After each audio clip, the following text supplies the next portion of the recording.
Welcome, ladies and gentlemen, to the final episode of Jupiter's CROCK covering Spartacus, War of the Damned. We are playing poker here in Motherland Meets, and this is a fitting locale for what's about to happen to all of our favorite gladiators. Joining me today is Spartacus himself, Steve. Yep. Got a tough job ahead of me today, but hey, I won 500 chips right off the bat. Well, that's good. That's good. High stakes game, and it's like, I don't like this hand. Fuck it. Yeah, so the guy who never likes any of his hands is Ronan. Well, they suck. That's true.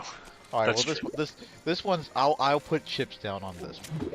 Okay, so we're going to talk obviously about the very final episode here. This is what the entire series has been leading to. The episode that we've all been dreading watching. Let me before we dive into all of this. Let me just ask you guys what your thoughts were going into this episode. I'll start with you first, Ronan. So you have watched obviously the series a number of times, but you said you hadn't really watched this season many times. What were you feeling like having a fresh rewatch going into this? What were you expecting? Well, honestly, I remembered how I remember pretty much most of the details of this final fight.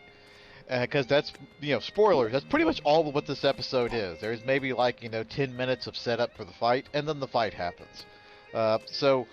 It's pretty much exactly how I remembered. They fight, and then certain characters, the plot armor is taken off of certain characters, and in a certain time. Okay, well, 10 minutes. It's like an inverse Royal Rumble, where it has instead of every 2 minutes, which is not how the Rumbles work. They actually come in at all kinds of random time, but at a certain set of time frame, every character's plot armor is taken off, and they are now subject to the same rules as any mortal man would be. So that, it's just mostly okay. We're gonna watch our characters eventually start dying. Okay, so you are cold and heartless. Got it. Steve, what were you thinking about when you were going into this final episode? I knew I needed to be prepared to have a shitload of emotions. I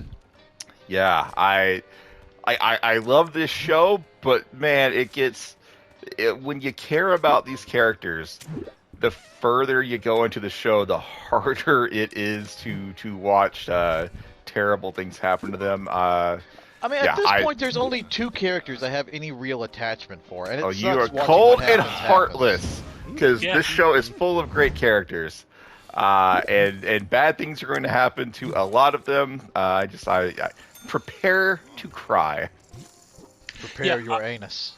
I went into the what for crying. I don't understand for what you just said. For sadness, for emotions, prepare. Okay. What emotions are you having out of your asshole? I went into this. I'd already obviously cried when Crixus died, so already I was emotional from that. And now I'm going into this, and again, I'm just like, I remember back in the day watching this and just waterworks, because I'm just like, oh, and that's great. And just as a plug for Ronan and Jeff and I's Godzilla review, we talked about Godzilla Minus Zero, and I was like, yeah, I saw Godzilla Minus Zero, and I cried at the end of it. I never would I ever expected I would cry during a Godzilla movie of all things, but that's not a bad thing. I think when a piece of media can elicit that kind of response from a viewer, that means they've done something right. That means that they have created all these different characters that you really care about. And it's not something to be ashamed about. It's a something to put up. It's a tally in that piece of art's favor. And I think going into this, I'm sorry, oh god, I know what's going to happen. And again, you're kind of steeling yourself for what's going to happen. And I was like, oh well, I've seen it before. I'm not going to cry. Won't happen. Fuck that. Cried. I admit it. But we'll talk about why.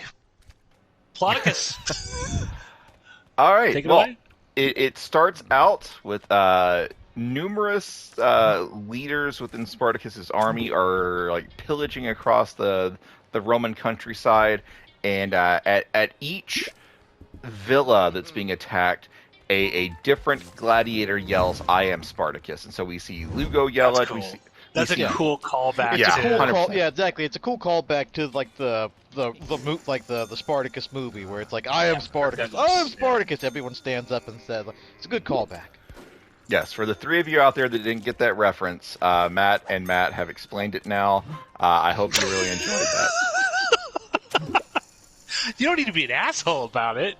My asshole has a lot of emotions, just like I Ron's. told you to prepare your anus, damn it. My asshole is just bawling right now. Anyway, so we see the three that I remember are Gannicus, Lugo, and Nasir all get their I am Spartacus moment. And so why is this happening? Well, we cut over to Crassus and Caesar, and Caesar's like, they've got a map up, and they're putting their little Spartacus army icons all over the map. So many maps. Steven tonight said that he's like, we had to put maps in every episode. You didn't let me get a chance to go all in on this hand, but there it is. 7. Son of a bitch. Well, there's maps, and they're the little, little blocks that they put to represent armies. They put them over all these villas, and they're like, Spartacus is... Caesar's like, what the fuck? Spartacus has magic. He has superpowers. Look at this speed. And Crassus is like, shut up, you idiot child. And Crassus is like, this is clearly a trick. Like, Spartacus is not at all of these places. So once again, Crassus sees through Spartacus's bullshit. So Crassus doesn't know where Spartacus is, but he knows that this is a trick. But then we cut over to Spartacus, and the trick is not for Crassus. The trick is for Pompey. Spartacus knows that Pompey is on the way, and so Spartacus is at a point where he knows that, we're fucked. Like, we can't fight two armies. Odds are we can't fight the one army in front of us. Our goal now is escape. Escape, not for us, but escape for the people that can't fight.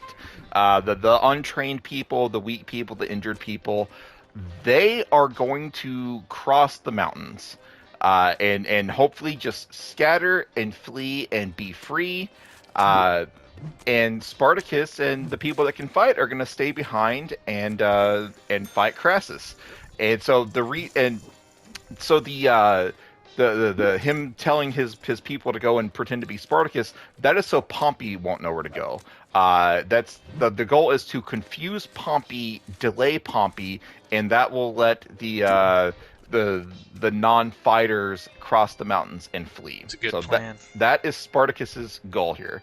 And Crassus is very upset because he knows that he knows at this point that if Spartacus gets past the mountain, he can't follow, or he can't take a giant army like he has through the mountains. And across the mountains, Pompey is somewhere out there. And so Crassus is like, okay, we have to attack now. If we wait any longer to attack, Pompey is going to get the glory because Pompey is going to cut off Spartacus's forces. And so Crassus and Caesar and Corey all have little moments together. Corey is now in chains. She has a giant chain around her neck, and then coming from that big it's a collar essentially. So she's wearing a slave collar, and there's a chain coming from it down to her hands. She is think of the freedom that she had to move around Crassus's camp previously. She is now locked down. And so she tries to tell Crassus, hey, please forgive me. Crassus doesn't know that she killed Weaselface at this point, but please forgive me. If I could reverse time, I would. And Crassus is like, you fucking did this. You're gonna live with it now. So Crassus still cares about her, still wants to keep her around, but he also at this point really wants to punish her for her actions. And to further that, she says that he has not even asked her why she left yet. He doesn't care. Whatever her explanation is, at this point he doesn't think it's going to be good enough for him. So he's not even going to ask. You fucked up. I don't care why you fucked up, but you fucked up, and now you have to live with the consequences. So that's what's going on with them now. Spartacus has said his goodbyes to everyone. He finally gets Gannicus to agree to a leadership position within the camp, And so Gannicus is going to, be Spartacus's equal rather than just a soldier at this point. Gannicus. Quick thing. So, go Quick ahead. thing about that. So the actual Gannicus scene where Spartacus is kind of alone in his tent and he's trying to figure out like what the hell am I going to do here, and Gannicus walks in. So there's a whole bunch of shit with this episode that was added by the director that Stephen DeKnight didn't really have anything to do with. So basically, Stephen DeKnight wrote this episode, and then this director, Rick Jacobson, was like, actually, I'm going to add all this stuff. So this scene between Spartacus and Gannicus was not even originally in the script, and the director basically was like, we have to have something with Gannicus and Spartacus because we got to pay off this storyline of Spartacus, basically trying to get Gannicus to become a leader and explain to him why he needs to be a leader and why he needs him. So that was added in here. Keep talking about that while I turn down the music in this game, because now suddenly I hear crappy music too. Yeah. There we go. And so much better. The other thing that I think is cool is when Spartacus is doing like his he's giving kind of his speech to the weak and the women and the children and the men who can't fight and everything like that. Like there's this great moment, like the slave whose baby was delivered walks up to him. They start thanking him, and they said that it was kind of like his Jesus moment, right? Where all those people like really appreciate what he's done for them and what they're going to do to save their lives, and they all come up to him and start like touching him and thanking Spartacus and stuff like that. So that was another thing that the director added, which wasn't in the original script here. And then continue. I'll say the rest of this later. So everyone gets like their final moment. So Gannicus agrees to be a leader. Spartacus gets like a final moment with Naevia to chat about Crixus. A very important thing that will get paid off later on is the people that can't fight. When they get to the mountains, they are actually going to split in two to make it even harder to track them down. So like one group's going to go one way, one group's going to go the other. And Leta, the Yellow Ranger, says, "Well, we're going to wait for you." And Spartacus is like, "Don't." Spartacus, knows the chances of him coming back from this are slim. But the important part here is this group of non-fighting slaves is going to be split in two. Agron has a moment with Spartacus, because Agron walks in on Gannicus's and Spartacus's meeting and is like, "Hey, I'm ready to fight." And Spartacus is like, "Oh yeah, pick up the sword." Oh, that's cute. and Agron can't grip the sword because his hands are fucked up because he got crucified, and so he walks away. And Gannicus is like, he's more more dead than alive, and yet he'd still fight for your cause. And Spartacus says, "My cause? Like, really? Like, you still don't care about our cause that much?" Yeah. And that's what prompts the final conversation that forces Gannicus to step up. Meanwhile, Agron goes and has a moment with Nasir. And at this point, Spartacus has told Agron that, no, you have to go with the non-fighters. You can't hold a sword anymore. And so Nasir takes I don't know if there's a moment that I missed where he found all this stuff, but he takes a shield and attaches a blade to it. So now Agron has this cool shield blade gauntlet.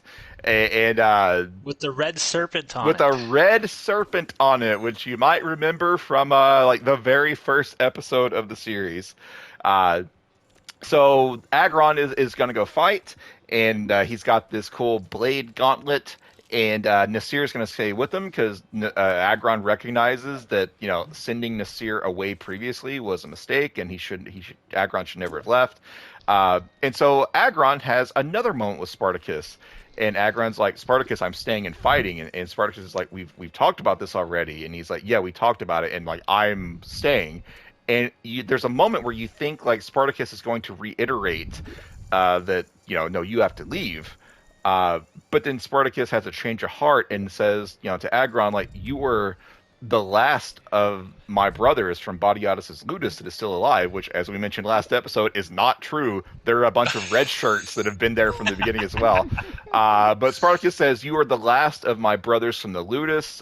You honor me by fighting with me again." And so Spartacus is, knows that he can't talk people away from their own path, and so I give he's going shit to to let Agron, but Agron that's a walk cool his. scene. Yeah, Agron's a bro. He's going in. He knows he's going. Well, he thinks he's going into his death with his brother, and that's cool.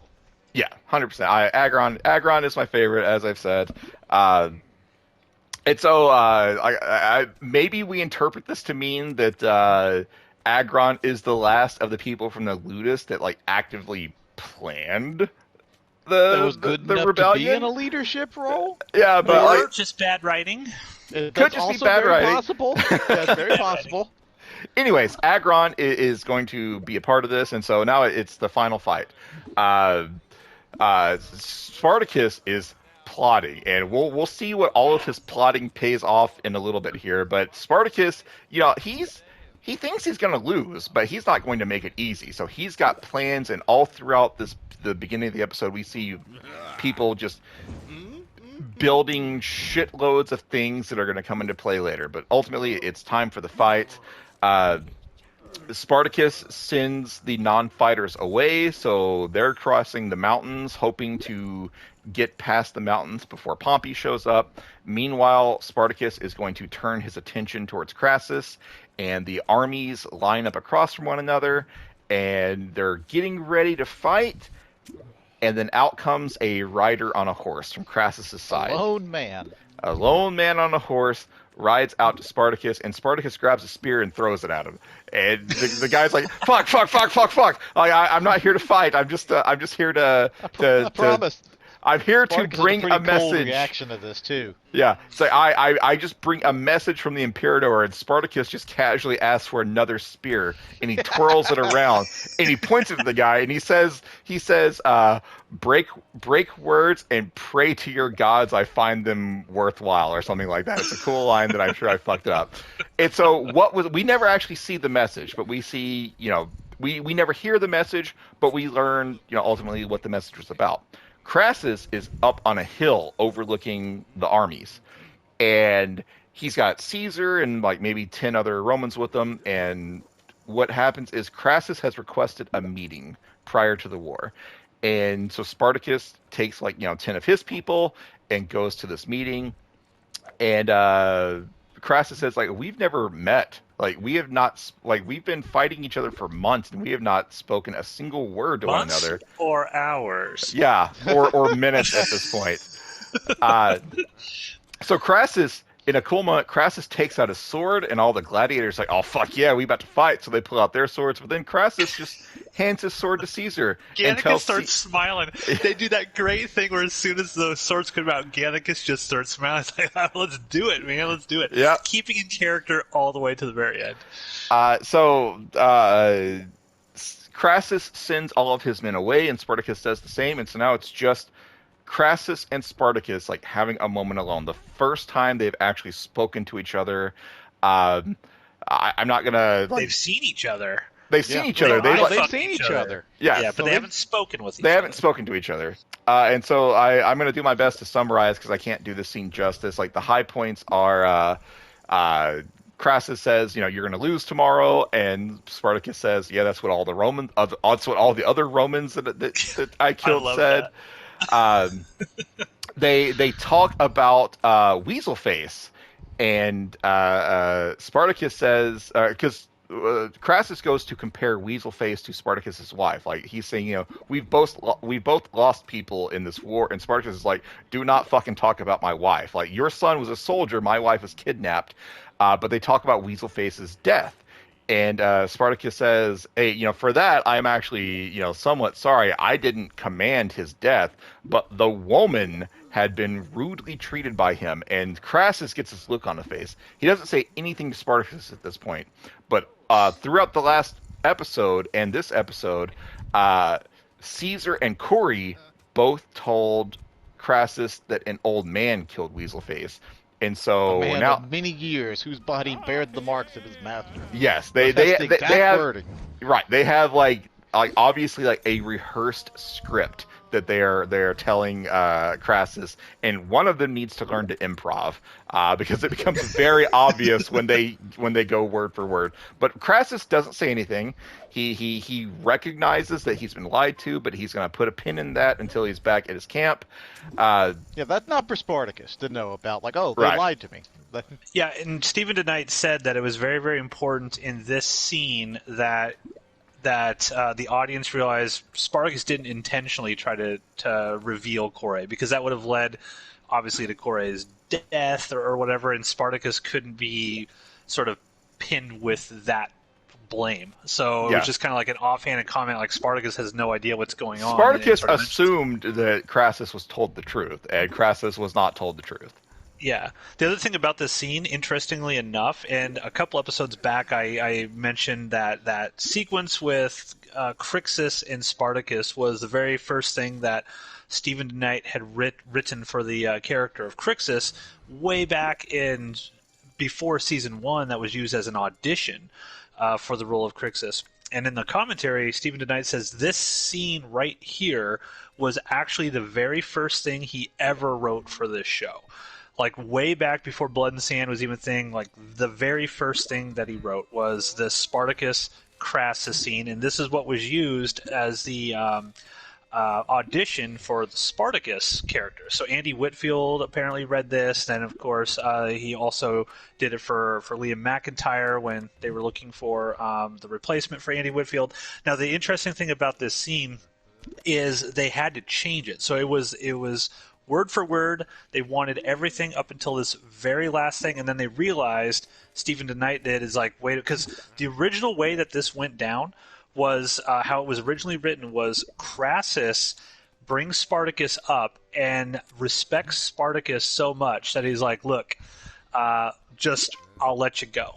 Just take your people and go. And don't ever come back to Rome. Leave. We'll come up with some sort of excuse, whatever it was. He didn't go into details what the excuse was, but Crassus had so much respect for Spartacus that he did not want to kill him on the battlefield after all of the stuff that they've gone through, and he was going to offer that to Spartacus, and Spartacus was going to decline it and say, no, that's not sort of how this is going to go.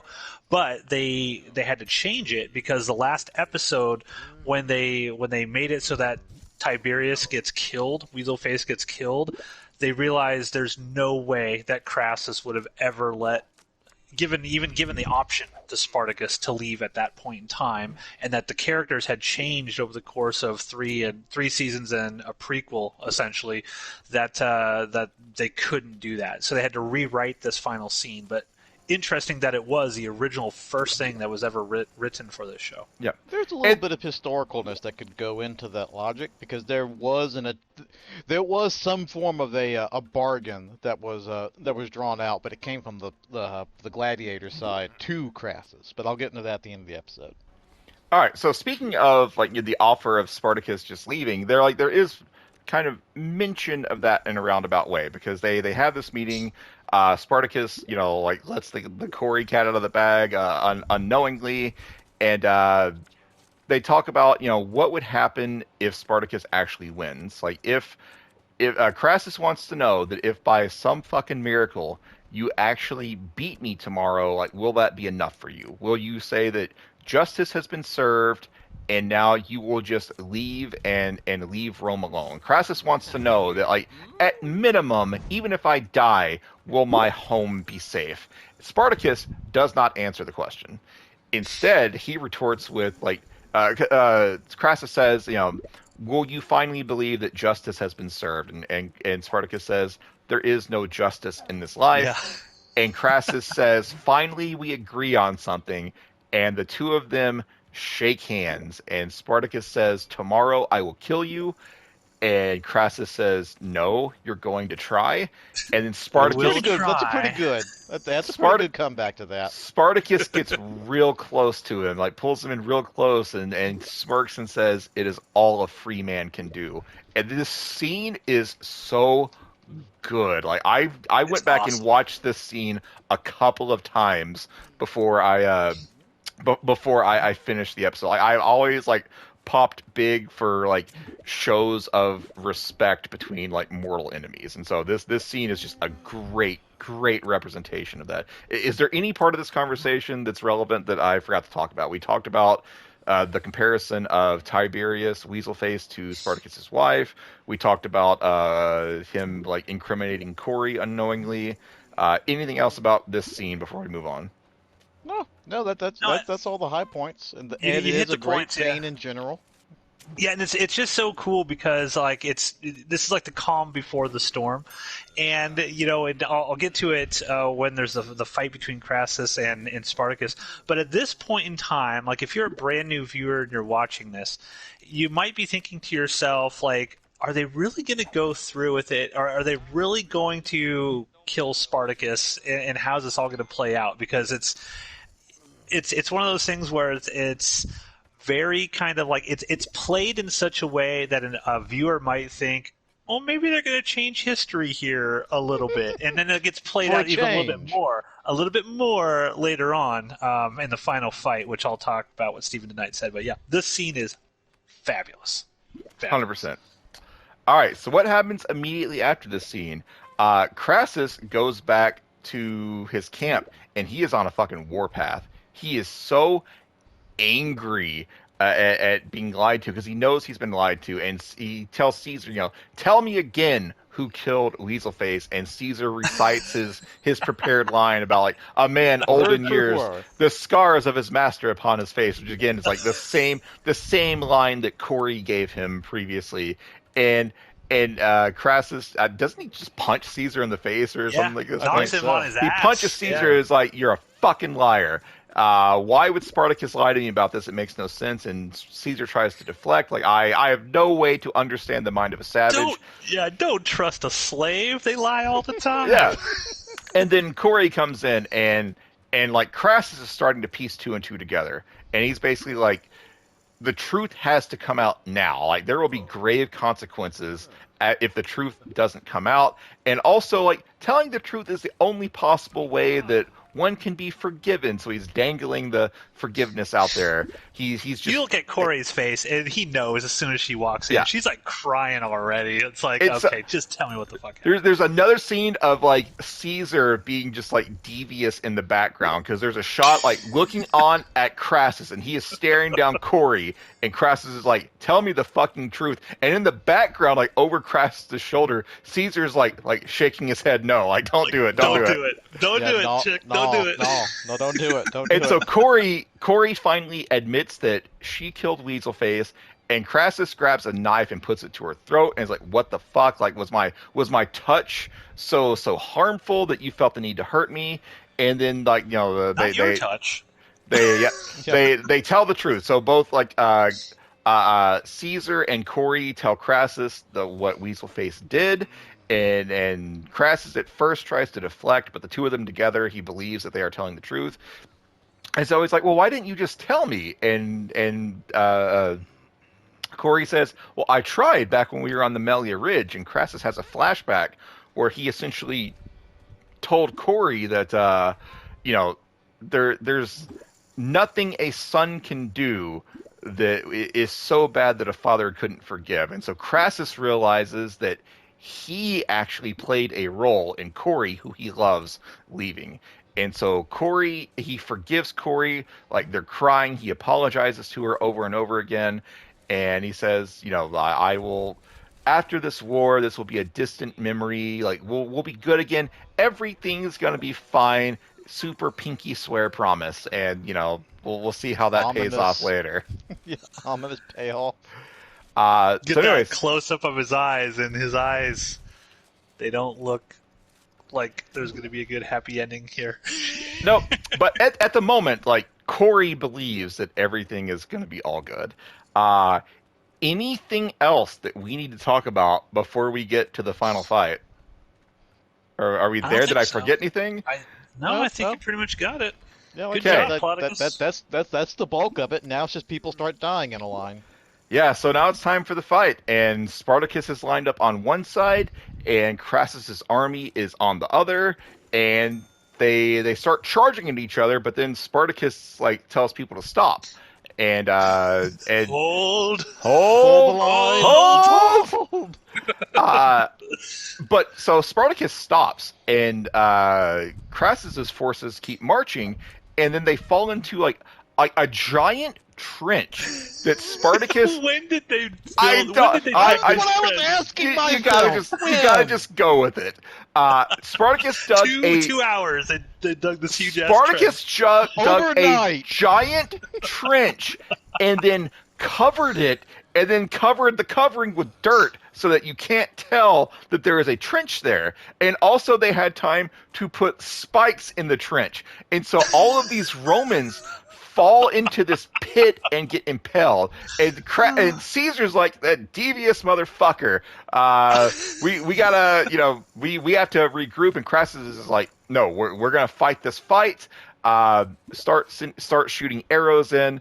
But Spartacus's plan is not yet done, because when the rebels start firing arrows into the troops, Crassus calls for testudo, which they shield up to block out the arrows. And so Spartacus is like, cool. Spartacus also constructed these giant ramps that they use to bridge the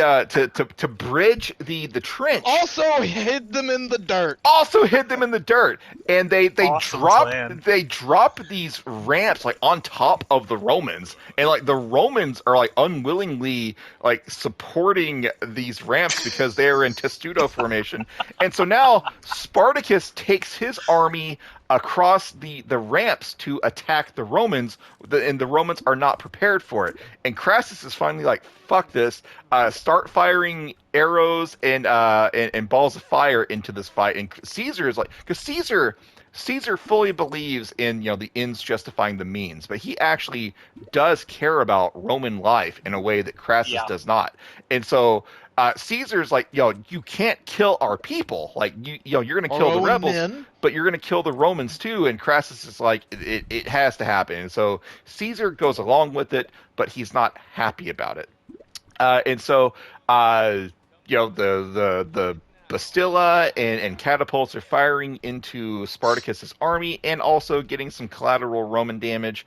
And then here comes Gannicus on horseback with a bunch of like cavalry. The cavalry. Leading. Yes, Gannicus As a leader, leading this group of of gladiators on horseback, and they come up behind Crassus. So Crassus is in the middle. They've got Gannicus on one side, Spartacus on the other. Classic pincer maneuver. And so Gannicus and Gannicus's forces, they take over the Roman siege weapons, the giant catapults, the Bastilla that shoot like 1,000,000 arrows out there. So Gannicus takes these over and aims them directly at Crassus. And so Crassus's army is being shredded by their own weapons. Rob Tappert said, if only Saxa had been a little better shot, there would have been a different ending to the show, because these arrows go right by Crassus's head on both sides, within an inch of his head, and they both miss. Yep. So Crassus sends Women Caesar. do be missing. Crassus sends Caesar to go and reclaim the Bastilla and stop what Gannicus is doing. So there's just, I can't describe all of it. There's just a massive fight going on. Several people are dying. Lugo. This looks like they put all the money Lugo they did had it from the first barrage of oil fire. Lugo dies early on, but he gets set on fire by one of the catapulted fireballs, and he is on fire and still beating people with his hammer. And his last words are "fuck your mothers," and then he gets his flaming body gets stabbed and he dies. So again, we mentioned this in the previous few episodes. We have a habit of looking up these actors and seeing what they have done since Spartacus. Lugo has also done some voice work for Power Rangers, so that's a third Power Ranger connection in Spartacus here. They're adding up, guys. I looked at Liam McIntyre. He voices Aquaman in one of the DC animated movies. Yep, and he was also Weather Wizard in the Flash. Weather Wizard in the Flash. Yep, there was a lot of Spartacus and Arrowverse crossover as well. I don't even know what to say. It's just a giant fight. There's a point where Crassus has had enough, and he calls out Spartacus and charges Spartacus on horseback, and he gets yanked off of his horse and injured, and so his Roman friends carry him away to I think the same hill that they met on the day before. Caesar and Gannicus call each other out, and they fight, but people are just dying. The rebels are getting overwhelmed. Gannicus beats Caesar. Yes, Caesar also deals the death blow to Navia. It's just like a real quick kind of they don't draw that out either. They fight. Because she stabs him, right? And then he swings around with his sword and hits her in the throat or something. She gets brought down to her knees, and he takes that sword and just does the impale through the collarbone thing. Just right. Shlink, but that's it. He's done with her. I think he cuts her before she falls to her knees. Is what I'm saying. Because if I remember, she stabs him or something, and he wildly swings his sword back because he doesn't know what. I think I remember that as well. Yeah, I think and then she gets her throat cut. Ultimately, and then he does it. Gives her the gladiator death. Caesar kills Navia and takes Weaselface's sword back because now he is Crassus's word and will. So this word and will sword has passed between 5 different people at various points. Anyways, Navia dies. Gannicus beats Caesar, but then Saxa dies too. Don't Saxa forget about dies. Saxa. She dies saying, "I finally died dies. with you in my arms," or whatever. Yeah, she dies. Saxa loves Gannicus, and he kind of left her for the underage the little girl. He left her for a child. Not cool, bro. Saxa dies, saying I always knew I'd find myself in your arms again. So she's dead. Ultimately, Crixus is doing his best, but it's just Crixus against 100 Romans with shields. Crixus is dead, Steve. Crixus, damn it! Gannicus! Crixus is there. Gannicus is fighting all of these people, but Crixus is so badass. Steve just was he's there. There's just he's in the fight. too many fucking names. All right, there's too many fucking names. Why? I don't know why I folded that. Yeah, I folded a good hand because I was paying attention to you assholes rather than what I actually had.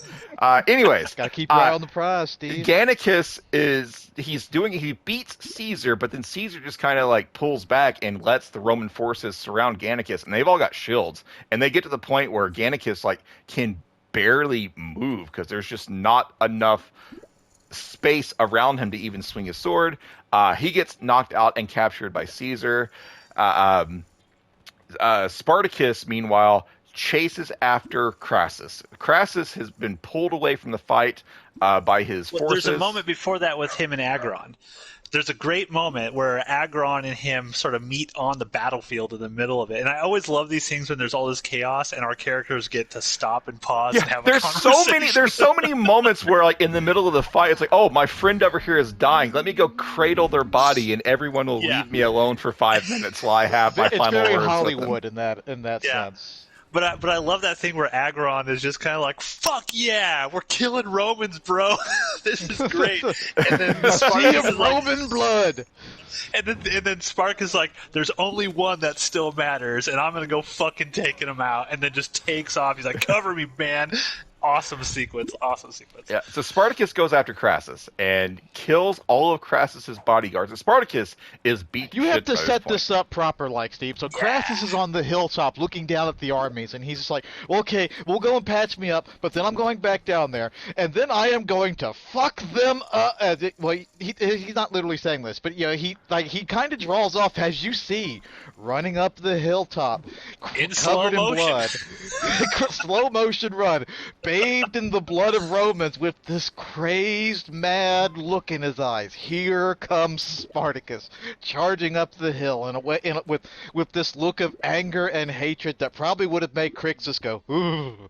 That's how crazy Spartacus looks at this moment. Continue. I'm not big on slow motion, but I gotta admit that's a fucking awesome slow motion sequence. I mean, it worked right there with Liam McIntyre. If you do it right and you don't do it Zack Snyder style, where we're gonna slow motion everything, open the pickle jar in slow motion. No, when you do it correctly, It But works. the thing about that particular shot is even go back to the very first episode of season 2, where I was like, man, Liam McIntyre, he's just too GQ. It was a weird, Andy Whitfield was my Spartacus, and then we go to What he this guy, needed like, was 3 gallons of blood. That's Well, what he needed. That's the thing. It's like, when you watch just that shot in slow motion with the crazed look on face, I'm like, okay, he's just as much Spartacus as Andy Whitfield was to me. Like, in that moment, it's like, okay, because over the course of 2 seasons, I've grown fond of him. Initially, I think it's just one of those things where it's like I don't know if it's like your mom divorcing your dad, and then she gets a new boyfriend, and you're like, fuck this guy. I don't like this guy. Where's dad at? And then you're like, okay, my stepdad's actually pretty awesome, so to speak. Yeah, he bought me a sports car. He's pretty cool, bro. Yeah. So I love this thing. Yeah, Spartacus just wrecks shop, kills all these Romans, and then it's like him. It's Spartacus versus Crassus. Continue, Steve. So that's it. It's Spartacus versus Crassus. They fight. Spartacus does take some damage on his way up the hill. Yeah, Spartacus. These are the best of the best Romans. That's what I was trying to say before you guys both cut me off. Like, Spartacus is like been put through the fucking ringer. You have to set up the crazed, Steve. Steven tonight did say that they specifically wanted. Let's cut him off.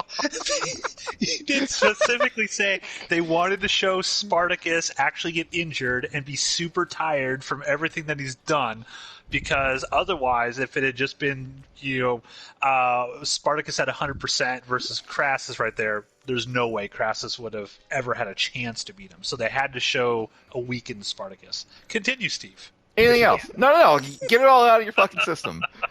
I mean, it's out. They fight, and it's Spartacus is winning. And then recall back episode 1 of this season. Crassus is fighting the gladiator that he bought. Hilaris, I think is his name, and Hilaris swings. He thinks he's got an opening. He swings at Crassus, and Crassus grabs the blade with his bare hands and rips the sword out of Hilaris's hands and uses it to stab Hilaris and win. Well, Crassus goes for the same thing here.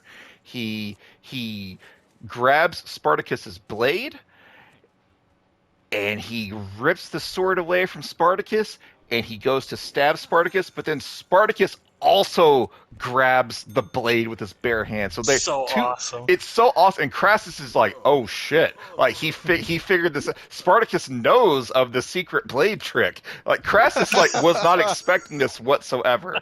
But Spartacus. And that's a thing in slow motion too. That's another excellent use of slow motion, because when Crassus is whipping around, at that moment the audience is like, oh shit, this is where Spartacus bites it. Like, it's all coming back around, and it gives you that time to breathe and remember, oh yeah, that is that move that happened way back in episode 1. Another excellent use of slow motion right there. Yeah, so Spartacus has the blade as well, and doesn't he? I think he just headbutts Crassus. Ultimately, they don't use the sword, but so Crassus is down, and he is at Spartacus's mercy. Spartacus picks up the sword. He's about to end this war, and then a spear goes through Spartacus's back, and then another spear goes through Spartacus's back, and then a spear good God, so King, brutal. spear. A spear goes through his leg. And so there's 3 Roman soldiers that made their way up the hill, and they all pull out their swords, and they are about to finish off Spartacus. But Crassus says, wait, I'm going to do it. Crassus wants to kill Spartacus. And so he and Spartacus have this final moment where Crassus says, if only you had been born a Roman and you stood beside me. And Spartacus says something like, I thank the gods, or I'm blessed by the fates that it wasn't so. So even in... I think he's like, I bless your gods that it was not true. Yeah, and Liam McIntyre is so good in this sequence too. Just like the pain on his face, and still the fuck you to Rome. Fuck you, Rome. Fuck you. He the idea of being Roman is so distasteful to him that he would rather just die. And so and he's accepting death. Like he kind of tilts his head back, he closes his eyes a little bit. There's also a sequence that I forgot to mention that like when he's like clanging swords against Crassus, he's every time like he swings a sword, like he gets like a vision of like Varro and his wife and like all of the people that he cared about that have died. So many good callbacks. But at this point, he's on his knees. He's got 3 spears in him. He closed his eyes and he's waiting for Crassus to just finish him. He's gonna go see his wife. Remember, he's gonna go see his wife. He's got that weird piece of that weird fabric that he's been carrying around for 3 years now. Now, what was funny about this is another sequence here where Stephen DeKnight, apparently him and the director had a huge fight during the making of this. Like, they almost fell out of speaking terms with one another while they were making this movie or this episode. Stephen DeKnight did not have any of this stuff in here. He did not have it kind of flashing back to Sura and all that in Spartacus's final moments, and the director is like, no, we have to have this. This connects it all back together again, all the way to episode 1 of this show. Stephen DeKnight hated it. He did not want it to happen this way, and eventually he relented, and this is what we got. The other thing that's why Stephen DeKnight fucked up Pacific Rim 2. That's exactly why he fucked it up, because he doesn't have goddamn sense, apparently. Because the director is totally right. You needed all this shit. Yeah, I 100% agree. The other thing that was a big sort of thing was Spartacus. I guess the big debate was Spartacus needs to die on the battlefield. Like, it was a huge fight between them, or an argument basically saying, and I think if the audio commentary track, because they don't go into a ton of detail as to what, because it's the director and Stephen DeKnight and Liam McIntyre on this audio commentary track together. So, and they're all acting nice to each other and stuff. And Stephen DeKnight says, yes, you were right about all of this stuff. I was wrong. So they're not being antagonistic towards one another. But just reading between the lines, it sounds like Stephen DeKnight was like, no, he's got to die on the battlefield. That's where Spartacus needs to go. And the director was like, no, we have to have this sequence. Number one, Crassus can't defeat him. Right, we have to show that Spartacus beats Crassus, and Crassus was going to die, and it was again Romans stabbing people in the back is the only way in which Spartacus actually lost this. So he didn't lose a fair, a fight 1-on-1 with Crassus, and Ronan, he why wanted did you go all in on that? I thought I had the better side card with me. Well, you were wrong. Anyways, continue, Matt. Yeah, so all of us sort of big fight about that, and then I think it was the director who was like, "No, we need to have Spartacus." And we'll get to it. The scene after what happens here, and that sort of sense of closure. And there's even more stuff that the director added in that final scene with Spartacus as well. But I just find it kind of really interesting that again, the writers. Side note. Starz was pissed off that they killed Spartacus in the first place. Apparently, the executive at Starz were like, "Do we really have to kill Spartacus? Because the audience won't be able to, handle that. How are they going to handle Spartacus dying?" So the plan was always to kill Spartacus, but it was the way in which it went down that was, I guess, the big argument. And I find it really interesting. And this is an aspect of the collaborative filmmaking process that I think people don't really pay close enough attention to, is when, like, Stephen Knight, of course, he's a writer of all this stuff. I mean, he wrote most of these episodes, I think, and he's the overall showrunner, and he had a specific sort of vision and what he did with this episode. But the director, and every episode is like different directors, right? I mean, I think there's been a few that have done multiple episodes, and I think Rick Jacobson, the guy who did this finale, is also one that did multiple episodes. But it just goes to show, it's like all of the little touches and flares that the director put in this had made this episode so much better than if it had just been what Stephen DeKnight put on the page. All these little things, especially with the last scene, and we'll get to it when the rain starts. That was something Stephen DeKnight hadn't even considered, and the director's like, "I'm just going to do it. We're gonna make it rain right here because that's what this scene needs." That is like a perfect sort of coda to everything that this show has been about, and Spartacus and all that. So this is how it works with filmmaking. Collaboration. Not everyone is a Quentin Tarantino that has everything in their mind. you get other talented people and improve the stuff that you're doing. And just a big props to the director, Rick Jacobson, for this episode, because I think he did a fucking great job. Yeah, it's one of those things. It's like up until this point, every time you brought it up, it's like, yeah, Steven denied, like, yeah, he's had a real good handle on this. And then suddenly this last episode's like, oh no, he needs to go out like a punk. He needs to go out like a bitch. There needs to be no callbacks to nothing. It's like, wow, I didn't realize you were so not in touch with this stuff. Wow, okay, that's I don't know if Pacific it's Rim not... 2 makes a lot more sense now.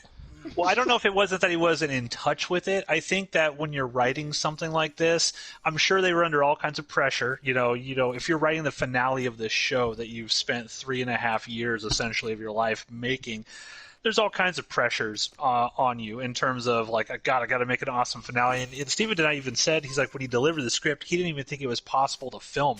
He did not think that Starz was going to give them the money that they needed to make. Because to be fair, that makes sense. That thought awesome. Makes sense considering how this whole season has lacked funds for episodes. So yeah, that makes sense. This battle sequence, the battle's pretty much over at this point for us talking about. But I just want to commend the battle sequence itself. I mean, there's not tons of people on the battlefield, but they make it look like there's tons of people on the battlefield, and they do a really, really great job of really, I think the CG looks really good in this. The background plays. This is, and they say this over and over on the audio commentary track. They're like, we shot nothing in this show outside.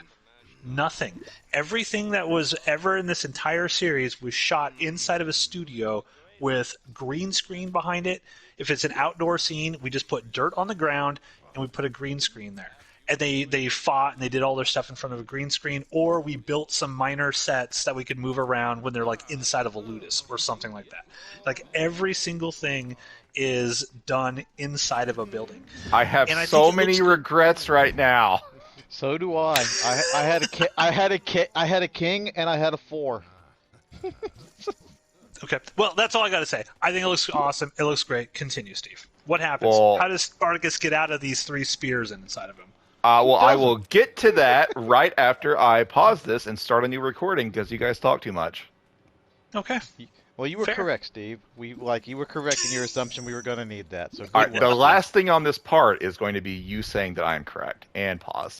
All right. So what were you fuckers talking about? It's time to restart this. Well, Steve, I think some damn fool gave you credit for being right. So there's that. Yeah. That's what we were talking about. I said, Steve, how does Spartacus get out of having 3 spears in his body? Is he gonna make it out alive in this sequence? He's probably not. He's gonna make it out alive of this sequence, but probably not the next one. But in comes Agron. Agron and Nasir come and rescue Spartacus. They kick Crassus over the side of the hill. They kill the Romans there. They grab Spartacus and they flee. Caesar runs after Crassus and finds him, and they're like, oh, thankfully you're safe. And Crassus is like, fuck safety, like let's get back on that hill. Let's go get Spartacus. There's that moment though where Agron wants to go down there. There's that great moment where Agron sees Crassus down there, and it's like, Agron, just fucking go down there. Go down there and take it. And then Nasir is like, help, we need to look Spartacus. And then he turns around and is like, well, Agron could have ended the war right there. Nasir, give me your spear. Okay, let's go. That's all it would have taken. Ultimately, I blame Agron. It's Agron's fault that this war didn't end. What do you mean? The war does end. Well, okay, that's fair. Matt, you phrased that poorly. In the favor of the gladiators and the slaves. Was killing Crassus going to magically bring everyone back to life? Like, the war is lost. Oh yes. No. They would have won. There he goes again with his headcanon. By this point, the remaining slave forces have already been more or less boxed in by the Romans. They weren't getting out. Agron could have walked up on that hill, held up Crassus' severed head, and said, lay down your arms, and they all would have done it. They would have just started chucking arrows at him. Both This is giving you guys commanders are shit. dead at this point, but I'm then giving you Caesar guys assumes control, and shit. Caesar gets the God. victory. Fucking taking everything Are so you seriously, guys- you sensitive, Are you delicate guys flowers. done yelling and popping the audio on this? Thank you, Ronan. Thank you for not having a fucking indoor voice. Anyways, Crassus goes back up to the hill, and Spartacus is missing, and he has a conversation with Caesar, and Caesar's like, once again, the gods fucking favor him. He's going to survive this, and Crassus is like, no, like, he might not die here, but he is mortally wounded. Crassus is sure that Spartacus is going to die. And so Agron and Nasir have taken Spartacus across the mountains over to where Yellow Ranger is. And remember, the slaves that were fleeing, they split into two groups. And Yellow Ranger had told Spartacus, we're going to wait for you on the other side of the mountain. And it turns out she actually did that. And so Agron took Spartacus there, and Spartacus he wakes up, and first everyone's like, "Oh yeah, he's great. We got to get him out of here. Let's get him to safety." And Spartacus is like, "No, like I just want to stay here." They And try lifting him up, and he's like, "Oh!" Like the guy's in pain. Like, we can't move this guy. yeah, so they're gonna they want Spartacus to come with them, and Spartacus says he wants to rest, and Nasir or Agron or someone's like, "We can't rest. It's not safe here." And Spartacus is like, "I know. You can't stay, and I can't go." And Spartacus is just like accepting. He's accepting his death at this point, and so everyone wants it at this point. Yeah, he's having like final moments with people, and Yellow Ranger thanks him and just says the name Spartacus, and it's been a long time since he's mentioned this, but he says, "Spartacus, that's not my name." Remember, Spartacus was a title assigned to him, and I don't think that's come up in like 2 seasons now, so this is another great callback. So now Matt's probably going to tell me, "Oh, Stephen the Knight actually didn't want that in there," and the director came in and fucking They mentioned saved nothing the about day. that line. We were gonna create a brand new name for him and have him finally say, because fans have been wondering for decades, what's his actual name? Well, they didn't Lucas mention shit. anything about this name line specifically on the commentary track, but it's conceivable that Stephen DeKnight didn't write this because he wanted Spartacus to die on the battlefield. So, because that was the big debate, is this extra scene with Spartacus. Half the people basically in the production felt like, no, Spartacus needs to go out fucking on the battlefield as a gladiator and have an honorable death as a gladiator. And then there was other people in the production who was like, no, he's got to be kind of saved, and we have to have this kind of final sequence for people. So I guess I could pose that question to you guys. Based on the logic of the show and how the show has gone, do you feel like it would have been more impactful had Spartacus died on the battlefield? Doesn't necessarily have to be the exact same way that this show showed that it happened. But now I hear the heavy breathing, and my mic was muted, so it has to be coming from Ronan. Ronan, it's mute Ronan. Your mic when you're not talking. I'm not talking. Fuck you. Ronan's like deep throated into the mic there. So what do you guys think? Do you think it'd be better for Spartacus to have died on the battlefield, or do you think that this kind of like softer, quieter moment was what we got is what we needed? Yeah. Thank you to the director then. All right, so Spartacus has his final moments. He says, Spartacus is not my name. I'm going to join my wife, and I'm happy to hear her say my real name again. Everyone is just crying because Spartacus is dying. I'm crying at this point. Yes, same. It starts raining because Spartacus is the bringer of rain. Spartacus dies, and Agron kisses Spartacus' head and says, Rome eventually is going to fall, but people will always remember your name. All the people that cry for freedom will remember the name Spartacus long after Rome is not a thing anymore. Spartacus is dead. Which is true. It's great. He gets buried on the spot here. The shield with the red serpent is used as his gravestone. So his wife was right. Spartacus doesn't believe in the gods, but his wife claimed to speak to them, and she told him, great and terrible things are going to happen because of this red serpent as you go to war. So And he mentions that to Agron before the fight starts, because he looks at sees the Agron's serpent. shield, and Agron's like, what are you saying? What do these words mean that you're saying? Because he says great and terrible things just kind of to himself. And Agron's like, what is this talking about? What are you talking about, man? And Spartacus is like, my wife said that if I see it reminds me of like the story of Constantine, where how the Romans turned to Christianity because Constantine saw a cross, on the battlefield or something. So he was realized, they nail up everything that moves. But it was kind of like a little callback to something like that, and I like the idea, because I think we all agreed that it was cool that they didn't go full God mode, because I know at one point an idea for this show was they were going to have the gods actually be part of the show, and it was going to go into a more supernatural, like an element to the show. But I'm glad that it didn't go that way, and I think we all agreed at the time. But I still love the fact that it's like, well, the gods, this could be a thing here. Like, the gods still could be a thing, because obviously she knew this was going to happen. And don't forget, Spartacus does ask what happened to the slaves. Did the slaves get free? 7-2 offsuit. Find out. Yeah, so that's what you were doing. Spartacus. All right, so let me back up a bit, because what happens? Because Spartacus is actually like at the end of the episode. What happens back on the battlefield?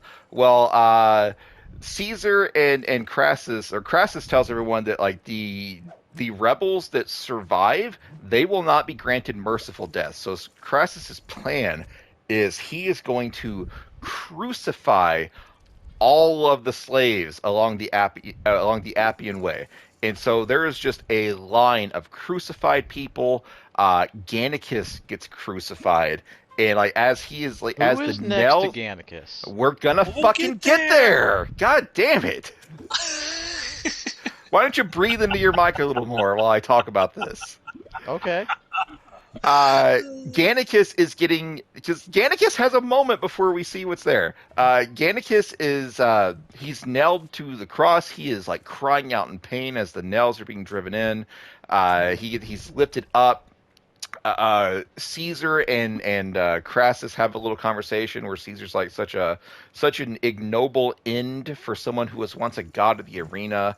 At some point, I don't remember if it was this episode or last episode, but Caesar mentioned that like, one day he might like to run a ludus and like take men like Gannicus. Yeah. All right. So in the last episode, Caesar said he would like to capture people like I think he was maybe talking about Agron and start a ludus, but basically like they're recognizing that what's happened to Gannicus here is a terrible ending for someone who was so like impactful and influential. But Gannicus is nailed to the cross. Off to the side, we see who was nailed next to Gannicus. Wait. Before we get there, what does Gannicus see? Jesus fucking Christ, will you let me tell this in order? That happens after. Okay, sorry. God Steve. damn it. Go ahead, Ronan. Who's nailed next to him? Well, I just because as I recall earlier on when we were talking about this particular series, you were like, "Oh yeah, no, Crassus actually genuinely cares about this woman. He very much did." I was like, "Nah," and I was like, "Nah, bro. He does. He's very he does care about her. He even makes a comment about it in this scene. Yeah, Ronan doesn't want to like say it, so Corey gets crucified. I was just about to do it, you fucks! Oh, weird. What's it like getting cut off, Ronan? Is your asshole having emotions right now, you piece of shit? Corey has been crucified. I was going to rub it in Matt's face a little bit first. But you were wrong! We all want to do. No, I was not wrong. I was very much right. He just callously tosses her aside. Like, no, he does not. He does not. He even has a conversation about it. Anyways, Corey is crucified right next to Gannicus. And Caesar and Crassus have a conversation about that too. It's like, it sucks seeing someone you care about, have to go through this. And what Crassus says is like, yes, I have forgiven her. I love her. I wish I could be with her, but I know what Roman society requires here. Crassus did not throw her away. He does not just not care about her. He just knows that Rome will not allow him to continue to have her because she was a rebel.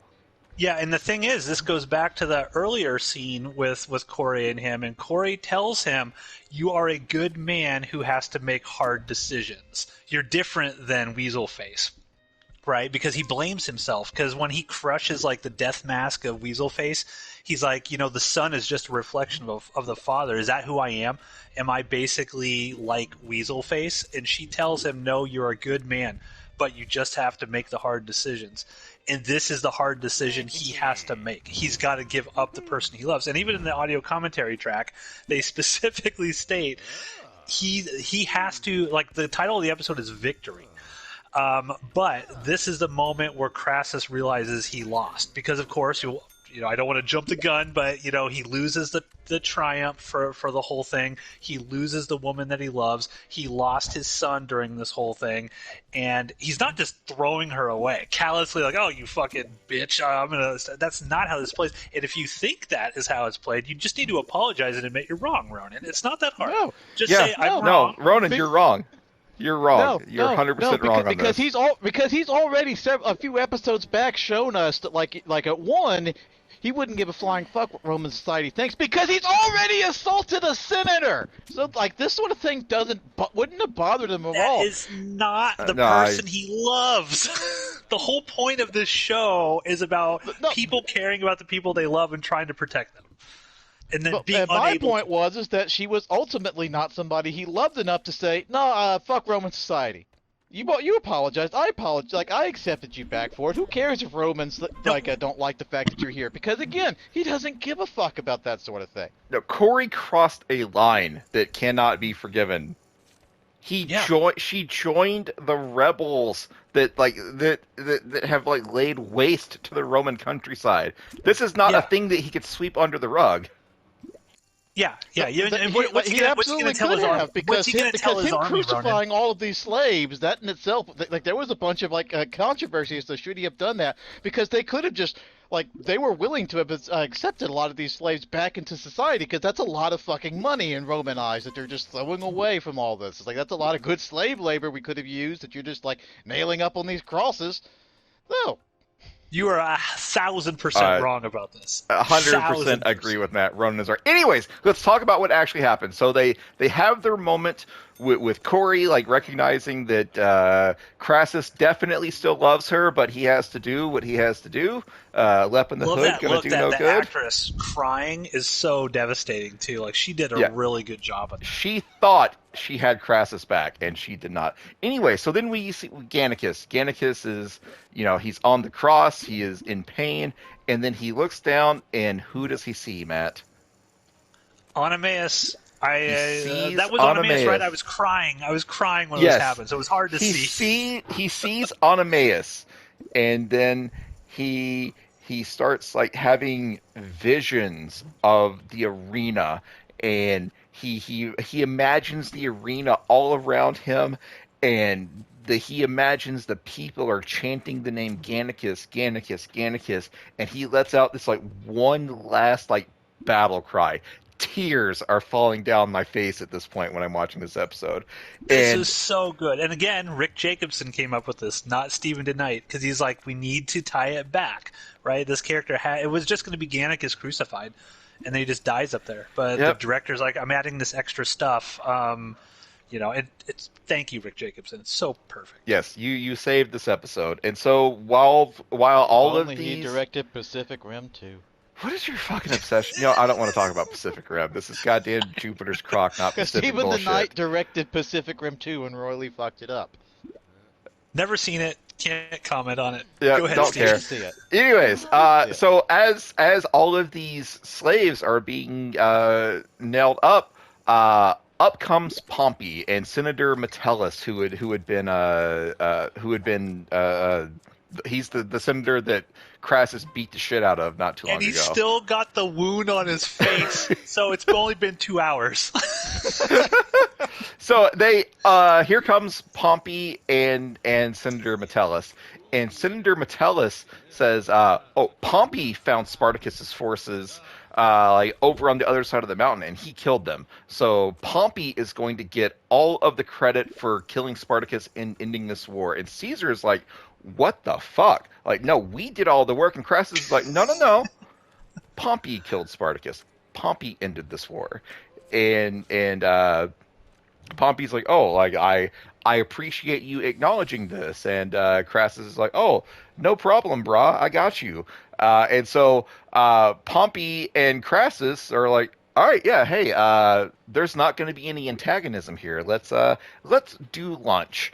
And Caesar's like, this is bullshit. Why would you just He's so roll mad. over? Why would you just roll over and let Pompey take all the glory? And Crassus is like, because that's what's required here to turn an enemy into an ally. Like he says the same thing to Weaselface like several episodes ago, like turn Caesar into an ally. So Crassus knows that this senator is going to go and tell the Senate that Pompey ended the war, and so Crassus is like, all right, Pompey is going to get all the glory. I am just going to back this. Yeah, Pompey, you did all this good job. That's going to ingratiate Pompey to me. And Crassus tells this to Caesar, and he says, Caesar, hey, you, me, and Pompey, we can do big things together. We can be the triumvirate. And so Crassus, even at the end of the episode, is just plotting. He is plotting. It plotting, shows plotting. he's like Spartacus, right? He's like Spartacus, and they even have that thing that's like Spartacus and Crassus are kind of the same in terms of how they're always thinking about the big picture, and like 3-4 steps ahead of the next person. And all at the end of this scene, all I was thinking is like, man, I wish we could have gotten that Julius Caesar show that they It were would going have to been do. so good. Would have been great. So that wraps up the Roman storyline. Crassus is crucified everyone. He and Caesar are going to do lunch with Pompey and form their super group. And then Spartacus has his final moments. Spartacus dies. The final thing we see is Spartacus's body has been buried under the rocks. The shield with the red serpent has been used as the gravestone. Agron walks away. Agron is like the last character I think we see in the show. We get some final credits, and then the last Walking in the beat. sunset. The last beat is Andy Whitfield yelling, "I am Spartacus." I am bawling at this point in the show. The Yeah, it's end. great.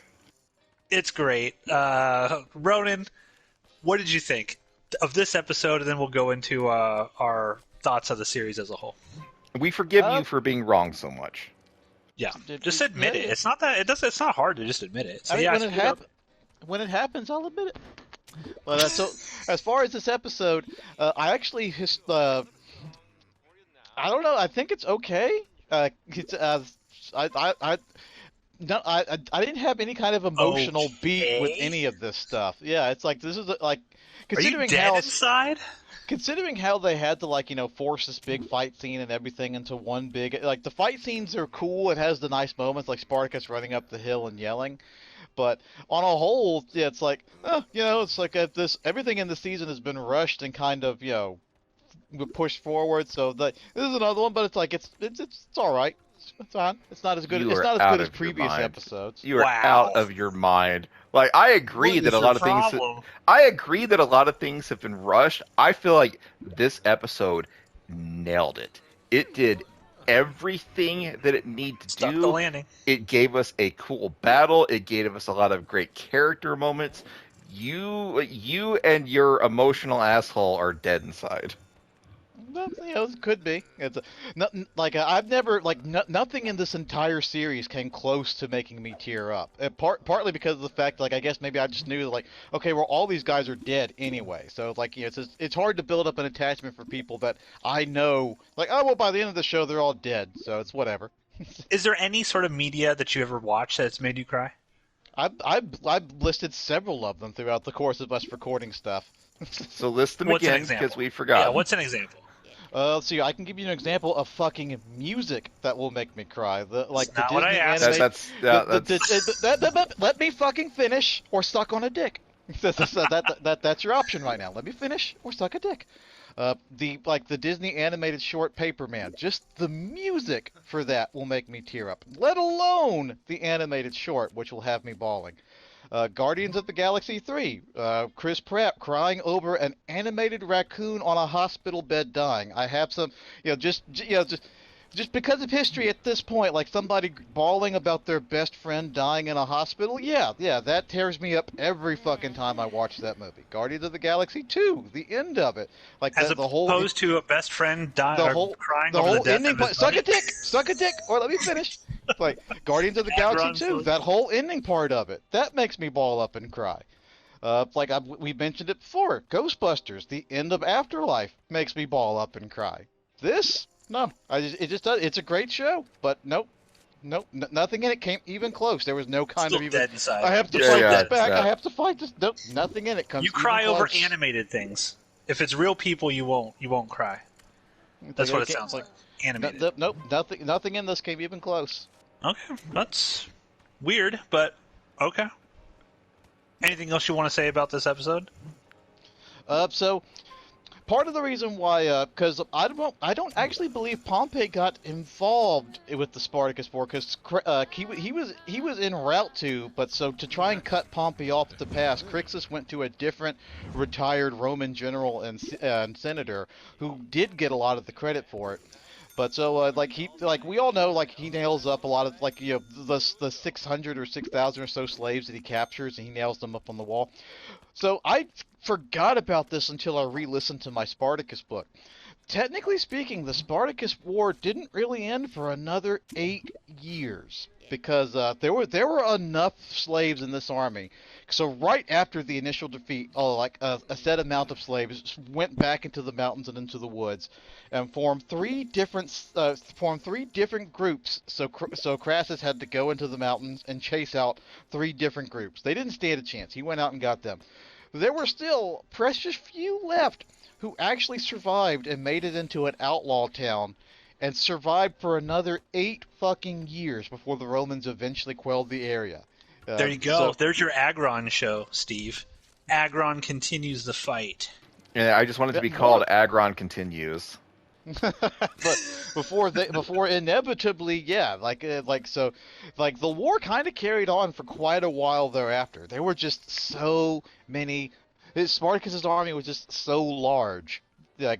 Mind you, most of them were kind of poorly trained slaves, but still, afterwards they went out, they just became bandits and shit in the mountainside. And I'll also mention that the mountains that they're crossing to get out of Rome, they make it out like it's just a kind of bunch of hills. It's the fucking Alps. That's what they were having to cross to get out of Rome, were the Alps. An incredibly difficult mountain path to get out of, but Spartacus knew it could be done because Hannibal had done it. Hannibal had crossed the Alps to get into Rome. That's how he got into Rome in the first place, because the Romans figured the Alps weren't passable.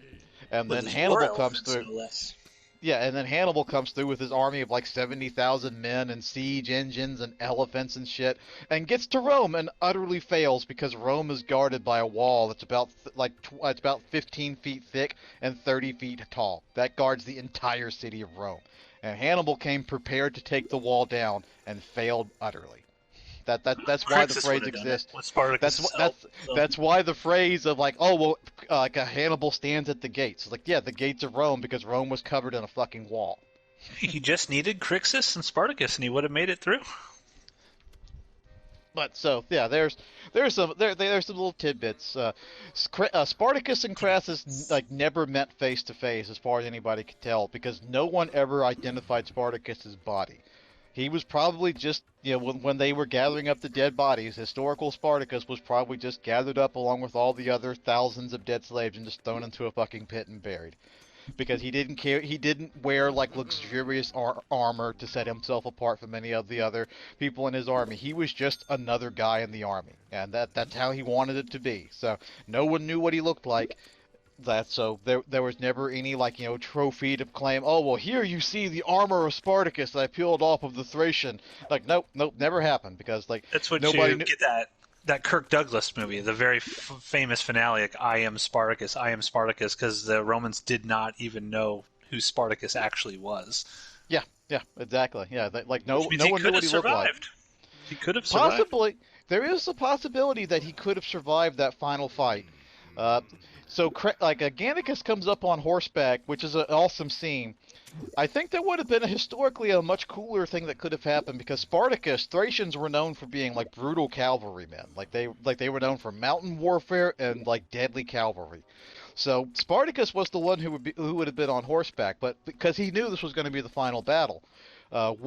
He went out in between the two armies and he took a fucking Roman soldier and crucified him in front of the Roman forces, which was a big no-no because if you're a citizen of Rome, you are immune to the punishment of crucifixion. Which, yeah, although the Romans did it, they also very much didn't like doing it because of just how awful it was to do to somebody.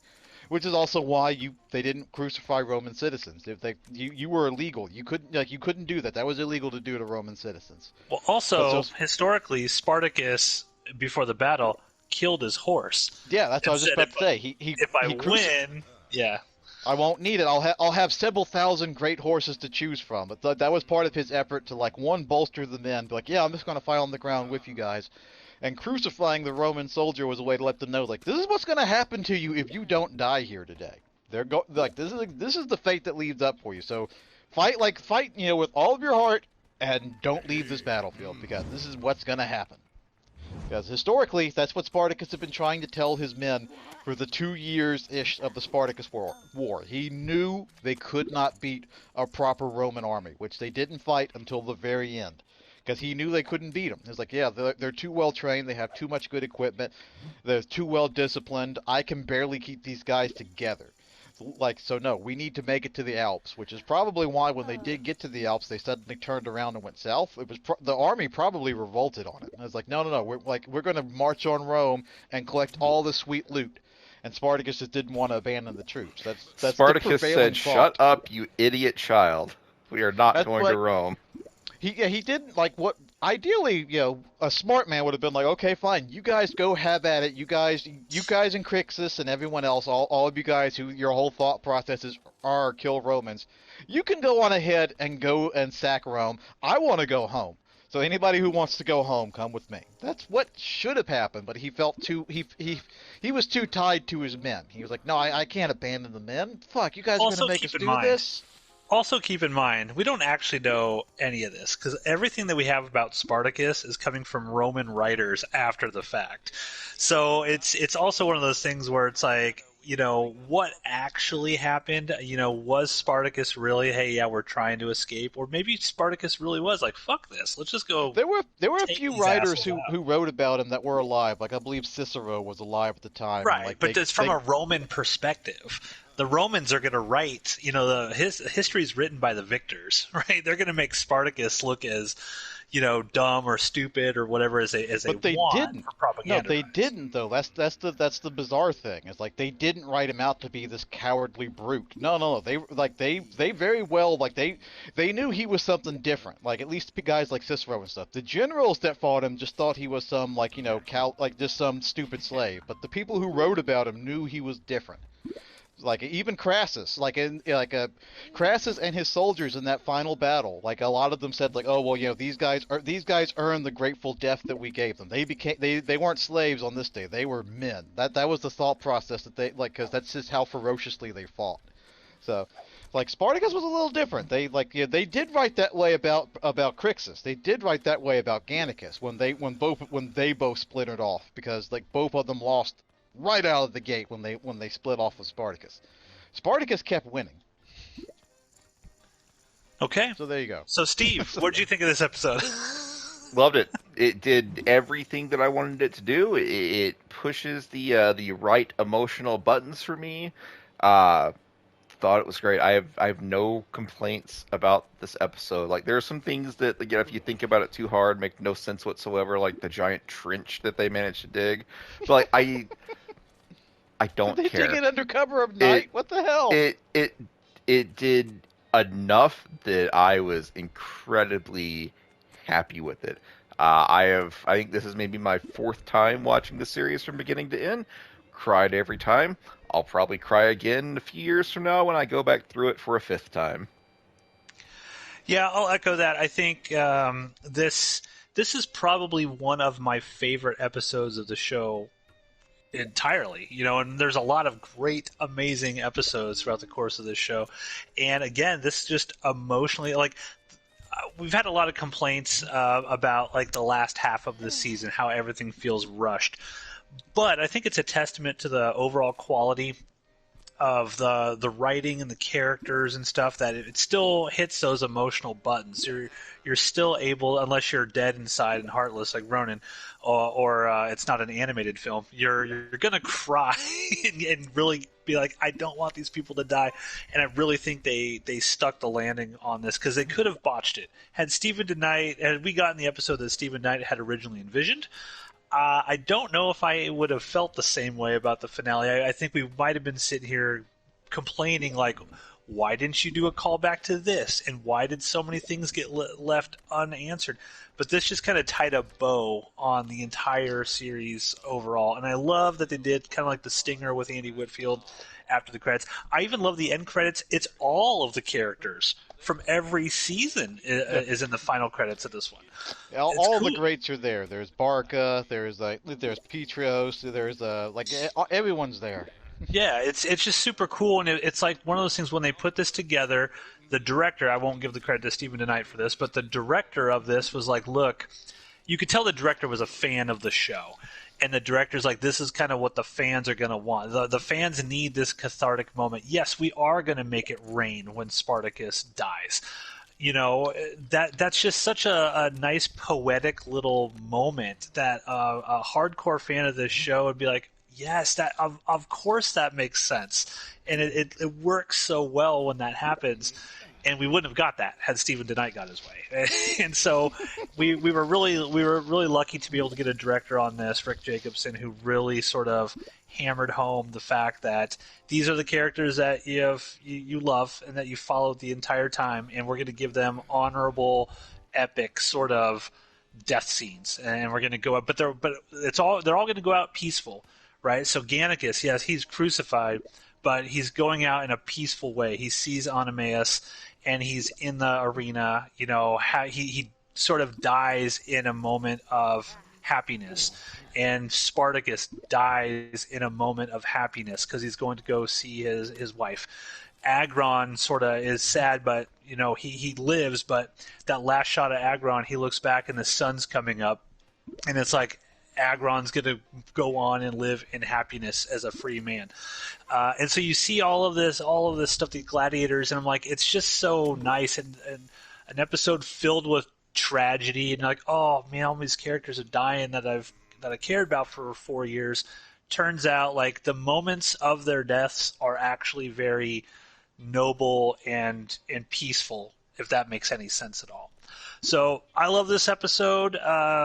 For sure, we'll talk about the season in general real quick. My thoughts on the season in general, still really good. I don't think it's as good as like Blood and Sand or Vengeance or even Gods of the Arena, primarily because everything feels so rushed at the very end, especially the Crixus stuff just feels rushed. But overall, I feel like even with the inconsistencies in terms of pacing, there's so many great episodes. Like the Decimation episode's great. This episode's great. There's so much. There's a lot better than bad in this season. Complaints aside with the pacing. So overall, this season I liked it quite a bit. Not as much as the others, but still, it helps that the finale, in my opinion, was so good. It stuck the landing. I can forgive some of the faults of it. Steve, your thoughts on War of the Damned? I fully agree. It needed 3 more. I mean, there's an argument it needed like maybe 15, 16 episodes, but it needed at least 13 episodes like the first season got to fully tell the story. There's some stuff that you can get really nitpicky about if you want, but it does enough things right that I'm happy with it. And yeah, the ending is like, I cannot imagine a different finale than what we got, and I love what we got at the end. So I'm very happy with this season as a whole. The series as a whole, like in a recent like Fortnite live stream we did, recent as the time of this recording, like we talked about just kind of off the cuff, like we named like our top 5 series and whatnot, and I put Spartacus at number 3. And again, these are just off the cuff. We don't think about them all that often, but there's an argument that this should actually be like my number 1 because I don't think there's any other series that I have watched from start to finish as much as I've watched Spartacus. So this might be my favorite show ever. Interesting. Okay. Yeah, and I agree. It's definitely in my top 5 for sure, especially after our fresh rewatch. And I don't have too many complaints about the series overall, other than some pacing problems in the third season, major complaints, I should say. So I love this series, adore it to death. I cannot wait for House of Asher. I am going to, like, day one, whenever that drops, I'm going to be there, just like when Blood and Sand first came out way back in 2010 or whatever. And I remember it was on Netflix, and Netflix would drop it on Xbox. The day after. Yeah, it was on, like, it would air on Stars, and then, like, the day after it would pop up in Netflix. And so we would watch it, and then we would get together and talk about the episodes. Yeah, at least for and the that first was season.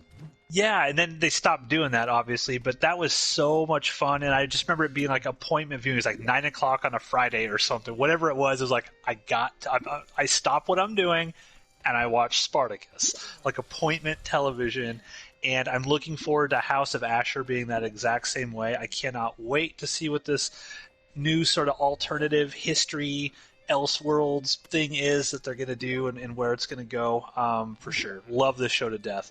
Ronan, your thoughts on? Okay, go ahead.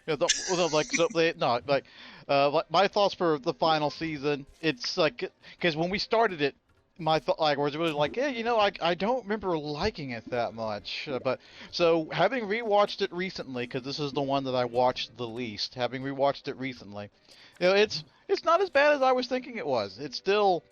This will kind of tie up into the question I was going to ask. I would list this as of the 4 seasons or shows. I would list this as the worst one, but that's not saying that it's like, oh, this season sucks, it's terrible. No, it's just comparatively speaking to the other ones, it is probably the weakest, just because there's just too much stuff stacking against it. Just inconsistent. Do you think it would have been that way had we gotten 3 or 4 more episodes and they could flesh out some stuff? Do you feel like you'd feel the same way? If it had more episodes, I think they could have done it better, because there's just too much stuff that happens way too quickly, and characters suddenly become stupid because they have to get them out of a circumstance that they weren't written properly into in the first place. But so it definitely would have helped out had it had a few more episodes. I do agree. I lean more into it probably needed like a season or something like that in between it. If not a full season, give us some kind of like mini movie. Like hour and a half long made for TV movie in between it showing like Spartacus's army rise up and Crixus Adventures. Yeah, well, like then you could have had some of this season been Crixus's adventure. He could have gotten several episodes so you could have built him up, has General Crixus. Because as it stands, I still stand by my mark that like this season does Crixus pretty dirty. Like coming from season 2 where where you see that there is more behind him than just smash Romans to this show. Smash Ronans. I like that. Where it is just kill Romans. Like I think that this show did him pretty dirty. But so my question is like which of these seasons do you all like if you had to rank these seasons from best to worst, how would you all do it? Okay, I'll go first on that. I will go season 2, season 1, Gods of the Arena, the prequel, and then this one. That would be my ranking. I think I don't know. I think the quality between the first 3 seasons, by first 3 seasons I mean prequel seasons 1 and 2. I think it's ultimately they're all on par with each other. So I don't know that the ranking holds much value here. I definitely agree that this season is the weakest season. But I think the previous 3 seasons are all about on par with each other. Like maybe there's an argument for season 2 to be, at the bottom of those 3, just because it also just kind of got shortchanged by having a short season. But man, I don't know. season 1 and prequel season, I think I hold them in pretty much the same regard. I love season 2 because I love the finale of all of the characters, like Badiatus and Alithia and all. I love all of that stuff, how it all tied together. With Lucretia wanting to take the baby and all of that stuff, so she could be with Badiatus. Like that, even though Badiatus wasn't a presence in season 2. He felt like he was a presence. He felt like he was a presence there throughout the whole thing. But yeah, I mean, they're all good. Every season's good. You can't go wrong. Other than the first season, the reason why I wouldn't put season 1 as number 1, those first 3 episodes. Those first 3 episodes are the only episodes that really sort of are like, So if anyone's listening to this right now, and we're like very, wow, Spartacus is great. You got to get through the first 3 episodes. You got to make it through episode 4. Episode 4, The Pit, is the one where this show really takes off. So season 1, I can't put that as my favorite. No, to me, I think they're actually, because like Steve is like, oh, I think they're all kind of on par quality. I would say there is like a definitive season that has a undeniable stamp of quality to it. That's the prequel season. There's not a bad episode in that prequel season. Every other season has like something. It's like, the first 3 episodes of like Blood and Sand, they're not the best. Like the sequel season Glaber's just not quite as compelling a villain as Asher. The 3rd season, it's like got a lot of inconsistencies. There's nothing wrong with the prequel season. The prequel season is the only one that I would say, I can't recall a single flaw with that sequel season. That definitely to me is like, that is the absolute cream of the crop. And there's a counter argument saying, well, we're asking, this season needed more episodes. The prequel series is only like less. 6. Yeah. It's only 6 episodes, so it can go either way. It didn't have to fit a fucking war into it. That's true. That's true. That's true. It didn't have to fit a war, best friends splitting apart, but still coming together. It didn't have to fit any of that into it. They could tell their own story, which is exactly what they did. Which is still like the road not traveled by. Had Andy Whitfield not had to leave the show, they delayed it, but didn't they? That's why they did the prequel season. They delayed it because Andy Whitfield needed treatment, and then it was like, I'm not going to be able to come back. Had like the road not taken, had they not had the time to make that prequel season, which then leads into season 2. It's like that would have been season 1 into season 2 without that prequel. That could have been really, I don't know how that would have worked out, but we'll never know. So ultimately, we are all super positive on the show overall, and I think what's cool, another cool aspect is we all had different favorite characters, and none of them were Spartacus. So my favorite character obviously was Crixus, Steve's was Agron, Ronan's was Gannicus. Was Vero. It's just Agron was the one that That's true. Yep. So I also think but we still love Spartacus. Like we ultimately love both of the actors that played Spartacus. So it's a great collection of villains. There were great villains this season. The Badiatus is a great villain. Lucretia and all, and Asher, of course. There's so many great characters throughout the course of this show. So absolutely, go check out Spartacus. Be wary of what's on Tubi. Some episodes may or may not be edited, so try to get yourself a copy of the Blu-rays or the DVDs or whatever if you can. Now, before we start to wrap up, because the next hand we're going to go all in, right? Our final sort of thing here, just to let people know that Jupiter's Crock will be returning in some form. Obviously, in the future, whenever House of Asher releases, we will definitely cover that show as it is. But we've decided we like watching this kind of stuff and discussing, so we're thinking about continuing Jupiter's Crock with other shows in a similar vein. And Steve brought up the idea of potentially HBO's Rome, which I have seen, and I love that show dearly. And it kind of continues the story of Caesar, when Caesar sort of takes over and overthrows the Roman Republic and whatnot. So we are planning at some point to start covering that. I don't know when, but by the time you hear this episode, it's going to be months in the future from when we're recording it, I think. So we'll figure it out at some point in time. But be sure to check out Post Unknown for Jupiter's Crock, which will continue with the series Rome, as long as Ronan's okay with it, because I don't think he's yet said if he's going to participate or not. He's doing it. Tell us, He's doing it. Wrap it long up. as it's on We're going all in as this it's on hand. long as it's on one of the days off, so that way we don't have to deal with any more, like, oh, well, yeah, I can't make it today. I can't do it. So we don't have to deal with you. Got it. So, so stay tuned, people. We're going to talk Roman now. We're going to go For the all final in. time for Spartacus. Yep. For Crixus. Why do you only let me go? I put all in, For but only let me Agron. put in 500. And Vero. Everyone's doing it. Jay Leno. Duro. fuck this up, Ronan. Raskos. For Crixus. 610. Here we go. 6 Who's going to win this? Oh, this Queen sucks. 2. Steve, Jack. Steve We're has the all best pretty hand- shitty. I don't Yeah. know, Steve has the best card, like, 'cause he has the queen. The rest of us, let's see. We're all pretty Okay, shitty. yeah, so far this I don't sucks. like this. I don't like this. A 4. Come on, give me a Queen. Jack. Queen. Give me a Jack. Give me a Jack. Ace. Yeah! Yeah! Fucking yeah! For Agron! I did it! That's it! You should have said We're for done! Vero, the character that actually died. We're done! We're done! Join us in a couple of months for us for Rome. I'm taking my money and I'm gonna go get some lunch.